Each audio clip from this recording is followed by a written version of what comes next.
So this game is absolutely wild. You play as 13 different playable protagonists. It's set in the 80s, but there is time travel. There are kaijus. There are, these large Sentinel mechs that they're going to be using in battle. And all of it is that they're trying to stop, as the prologue is explaining here, there's going to be an apocalyptic event that they have to sort of get together to stop.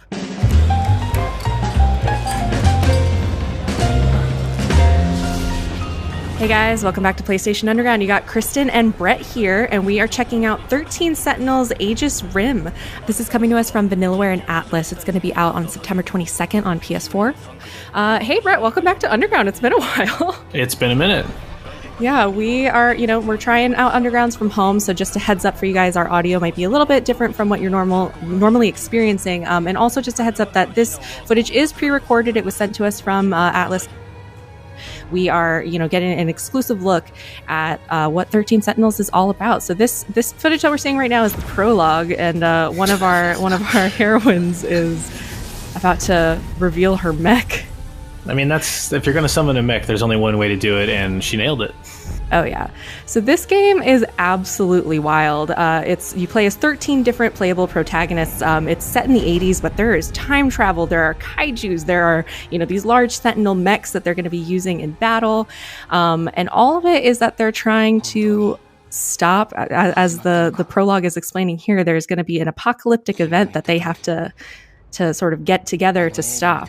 So we'll jump ahead here and check out what some of the characters are like. All right, so May 1985, Sakura High School. So we're meeting our first character, the first of the 13 playable different protagonists. This is Joro Kurabe.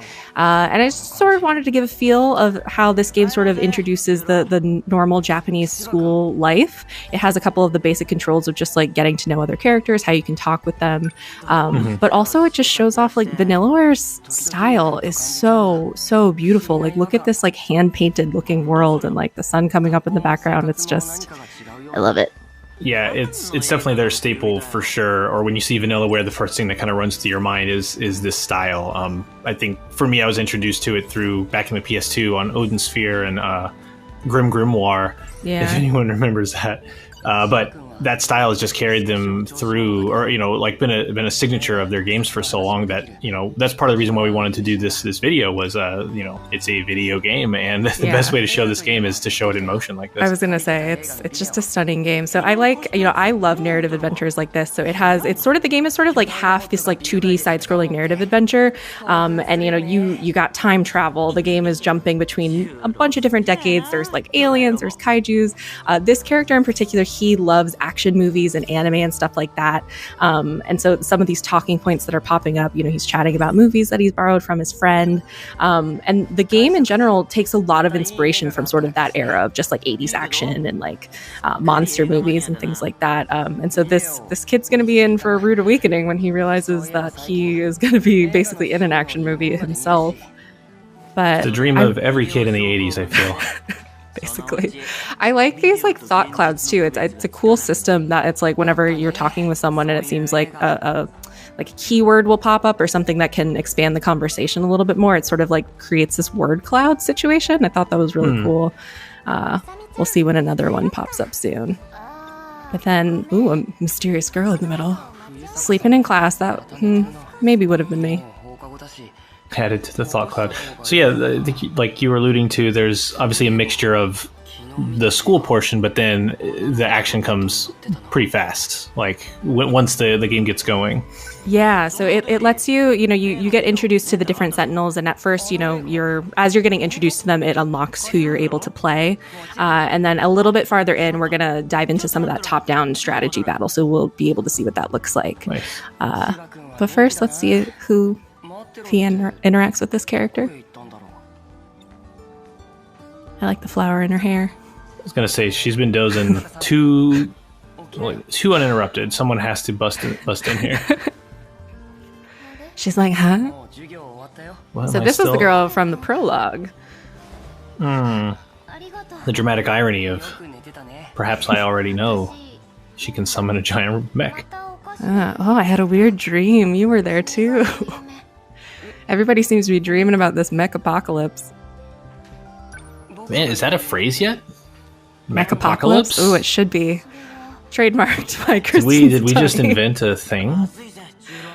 Oh my gosh. Surely not. Surely that exists somewhere. But I'm just absorbing these desks and like. I know. As someone, I like just the way that they like breathe and like her hair is flowing and the way that they there's move just so through much the world. life to the screen. Yeah, of not just the characters in the foreground, but in the background you see the trees swaying and just to have all these layers like on top of each other, with all this, each with their own movement, and it just feels a little more lively than a lot of 2D sprite-based games. And I love 2D games in general. Like this being in '85, this is about when I was probably really realizing like, hey, I love video games. These things are great. Seriously. But they didn't have quite, obviously, anywhere near this level of movement and life to them. So again, that goes back to Vanillaware. It's such a treat to look at. Yeah. All right. Well, let's jump ahead a little bit and see what else happens in Jiro's plotline. All right, and now it's after school. We're just walking home, hanging out. Oh, I love this like city backdrop too. I like the way that the light sort of flickers a little bit. Yeah. Again, just this great sense of depth, despite it, again being 2D. It's not a 3D polygonal world you're navigating necessarily. It's but the way it brings all these elements together, lighting, movement, it's just really pretty. I feel like I've said that 5 or 6 times, but that's any of these games I'm just like, it looks good, and then all other thoughts just fall apart. I love this conversation about like trying to get a video of this like kaiju movie, and just I miss going and renting movies. You're just like, if the one that you were trying to get wasn't there, you just pick up a new one and maybe discover something new. Yeah, you definitely find your third and fourth choice of like, well, I guess I guess this monster is my favorite one this weekend. Who's this guy? What's going on over here? Jurokan. So a quick note for folks too. So we're listening now with the Japanese voiceover, but when the game launches, it will come with full English voiceover, full localization. It will be in English, but for now we're enjoying the Japanese voice work. Yeah, I feel like it fits the backdrop. For me, I'd want to leave that in. Wow. When your hand just starts lighting up. Okay, I've definitely seen my hand flash start before, so that checks out. Oh, is he about to find his mech? I mean, this is the very desirable student who finds out they're secretly very important, or like a part of a bigger thing at work here. And I can scarcely think of a cooler, oh my god, it turns out I'm important, then I can summon a building-sized robot. I love his friend. He's like, send it back. Oh, it seems like his friend knows a little bit more than he's letting on, actually. People all right, will notice. We got a quick intro with Jiro. Let's check out one of the other 13 Sentinels that we'll get to play and see what her storyline's all about. All right. So now we are joined by Natsuna Minami. She is one of the other 13 Sentinels. She's part of the track team. She just got off of school. Quick context here. So we didn't want to show the whole thing because we want to leave some secrets for folks, but she is big time into aliens. Nobody has really believed her that UFOs exist, that aliens exist, things like that. But while she was at school, she randomly, stumbled upon an alien, and the alien was like, hey, you should go to this place. And so she's meeting up with the alien to see like what the deal is. As you do, as you do in high school. I question her immediate, yeah, I'll see you there. I love this little dude though. His name is BJ, and he's adorable. But yeah, so I just wanted to, time travel is a big element of this game. I'm pretty sure they jump between like 5 or 6 different decades. So this is one of the first examples of them jumping through time. And off we go. Where will he take her?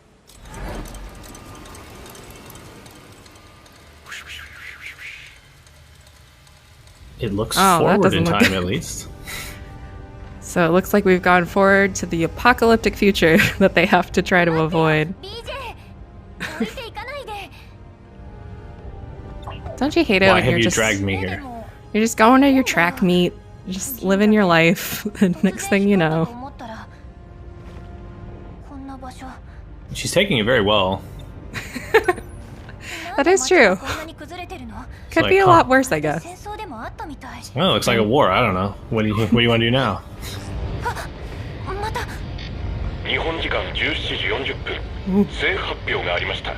So presumably this all builds to battling in the giant robots to prevent this apocalyptic future, one would think. So it sounds like, yeah, the apocalyptic future involved, there's these like giant robots, there's aliens of the non-BJ variety. There are kaijus that rise up. So it sounds like you're time jumping, and you guys, the 13 Sentinels, basically, they each have one of those giant mechs. Each of them is individual. They have different types of powers depending on like which version that they have. And all 13 of them have to work together to try to stop it, basically. So we're going to see a little bit of combat in a bit. I want to see a little bit more about her story.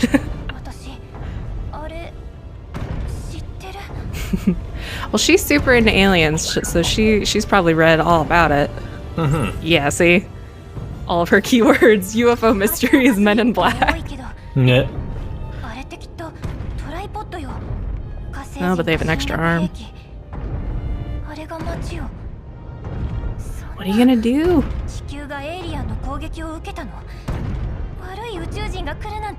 Sounds like it. It does sound like that is the goal. But what will BJ tell her? Oh, I think this is how she becomes a Sentinel. There it is. Apologies. I guess yeah, you wouldn't want to lead with this. Like, hey, you can control a robot. It's like, let me set Probably up need the context first. Yeah, it's like, let me set up this big problem, and then you think, well, what can I do? Hey, yeah. Turns out, well, you know you what? are uniquely qualified. Why don't we hop into one of the Sentinels and check out what battle's like? All right, let's do this. Let's get in our Sentinel. I've been waiting to blast missiles and blow up buildings. Let me go. She's like, what am I doing here? So this looks like the kid that was in Joro's clip, that he was sort of had the glowing forehead, and then after Joro touched it, he was like, oh, why is my hand glowing? So it seems like he sort of knows what the deal is with these Sentinels.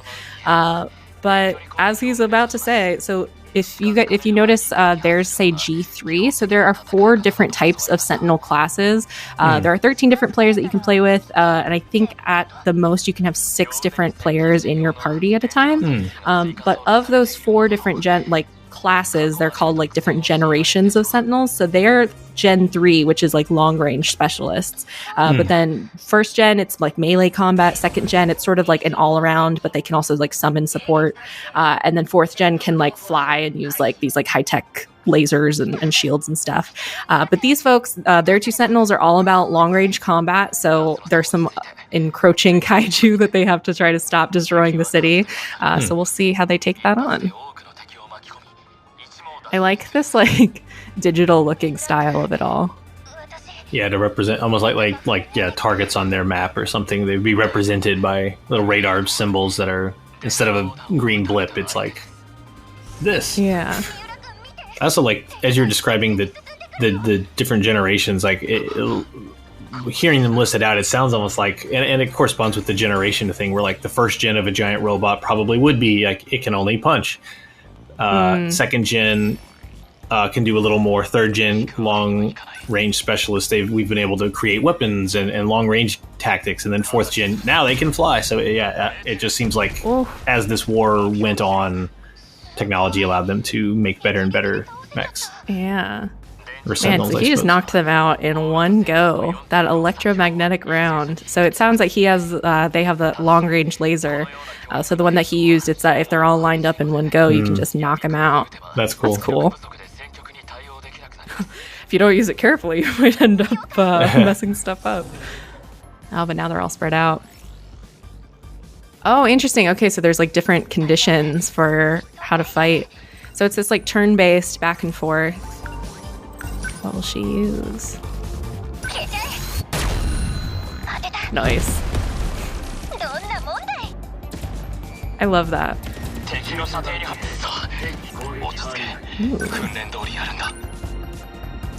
Alright, so he can also target individual ones, it looks like. Because you got your big boys and then you got your little, like, workers.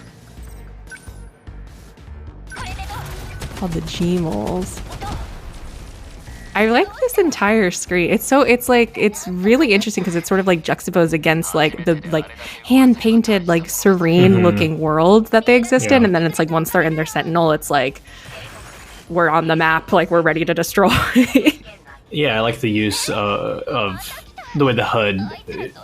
It's not like it's in first person or anything, you in the suit necessarily, but it conveys the sense of you being in a suit or in a tactical position. Yeah. With the various, like you mentioned, the way the enemies are designated in these icons, like it's not literally the monster, or like you see there, you see like a representation of it as if you're looking at a tactical screen or something, and kind of fighting remotely. It's an interesting way to approach it. Yeah. So it's interesting. There's all these different types of mechs that they're also fighting against. Uh-oh. Yeah, the combo of... Ooh. Oh, the future, we're about to there get some are... friends. Oh, nice. Nice. Alright, so here are the two characters that we saw. Our friend that was sleeping in class and Joro have joined the battle. Nice, so it looks like they're both Gen 2, so they're a little bit more all-around help. Oh, like and they're all just class? freaking out because they didn't know everybody else was a Sentinel.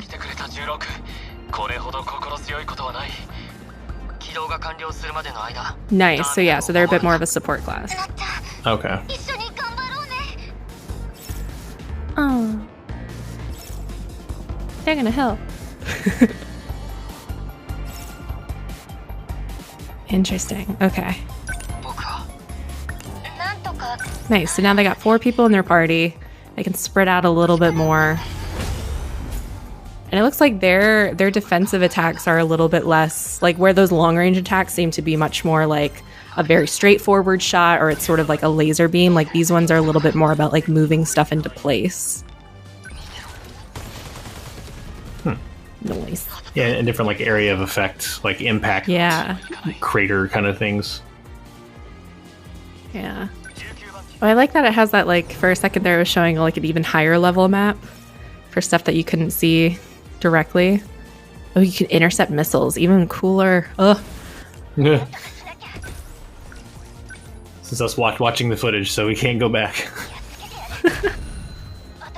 Blam. See, that looks really fun. Like, keeping your eye open for enemies lining up that way to take them out. That looks really fun. Yeah. There's no better feeling. Like, turn-based games are always something that's like, there's no better feeling than when you perfectly line up, like, okay, now this character will do this, and then I'll do that, and then I'll do this, and it's like bang, bang, bang, bang, back and forth. Yeah. That you just knock them completely off the map. It's the best feeling. Yeah, and then the flip side of the whiffing the starting, like having this elaborate plan in your mind, whiffing the first part of it and then it going completely south and starting a disastrous chain of events, which I'm always scared of, but I don't think that's going to happen in this fight. Looks like they know what they're doing. Well, it looks like they only have one more to take out. Oh, did they do it? I think they did it. Victory! Nice. All right, well, they're going to have to do that a whole lot more to continue to save time and save, you know, their city and save the world from that apocalypse. But this has been 13 Sentinels Aegis Rim. So again, it's going to be out on September 22nd on PS4. Can't wait to play.